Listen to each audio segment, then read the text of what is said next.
இந்தியாவின் பிரதான எதிர்க்கட்சிகளின் இந்திய கூட்டணிக்குள் துணை ஜனாதிபதி வேட்பாளர் தெரிவு தொடர்பில் இழுபறி நீடிக்கின்றது. இந்த நிலையில் எதிர்க்கட்சி கூட்டணி சார்பாக திருச்சி சிவா நிறுத்தப்படலாம் என்ற கருத்துக்களும் முன்வைக்கப்பட்டு வரும் நிலையில் இன்று இறுதி முடிவு எடுக்கப்படலாம் என்று கூறப்படுகின்றது. ஜெகதீப் தன்கர் உடல்நலக் குறைவால் தனது துணை ஜனாதிபதி பதவியிலிருந்து விலகிய நிலையில் அந்த பதவிக்கு அடுத்த மாதம் 9ஆம் தேதி தேர்தல் நடத்தப்பட உள்ளது. இதில் பாஜக கூட்டணி சார்பில் தமிழ்நாட்டை சேர்ந்த தமிழரான மகாராஷ்டிரா மாநில ஆளுநர் CP ராதாகிருஷ்ணன் வேட்பாளராக அறிவிக்கப்பட்டுள்ளார்.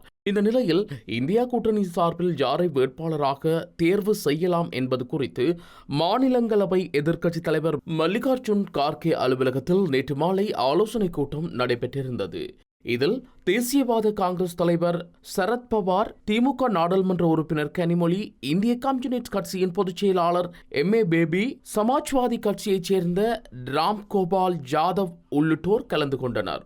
இந்த கூட்டம் இரவு 8 மணிக்கு மேல் நீடித்த போதிலும் தலைவர்களுக்கு இடையே ஒருமித்த கருத்து ஏற்படவில்லை என கூறப்படுகின்றது. இந்த நிலையில் இந்தியா கூட்டணியில் துணை ஜனாதிபதி வேட்பாளரை தேர்வு செய்ய மல்லிகார்ஜுன் கார்கேக்கு முழு அதிகாரம் வழங்கி இந்த கூட்டத்தில் முக்கிய முடிவெடுக்கப்பட்டது.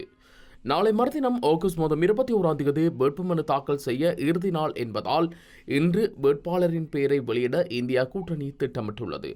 அதன்படி இன்று மல்லிகார்ஜுன் கார்கே இல்லத்தில் மீண்டும் ஆலோசனைக் கூட்டம் நடைபெறவுள்ளது. இதனிடையே எதிர்க்கட்சிகளின் துணை ஜனாதிபதி வேட்பாளராக பெயரிடக்கூடியவர்களில் திருச்சிவா சிவா, விஞ்ஞானி மயில்சாமி, அண்ணாதுரை உள்ளிட்டோரது பெயர்கள் பேசப்படுகின்றமை குறிப்பிடத்தக்கது.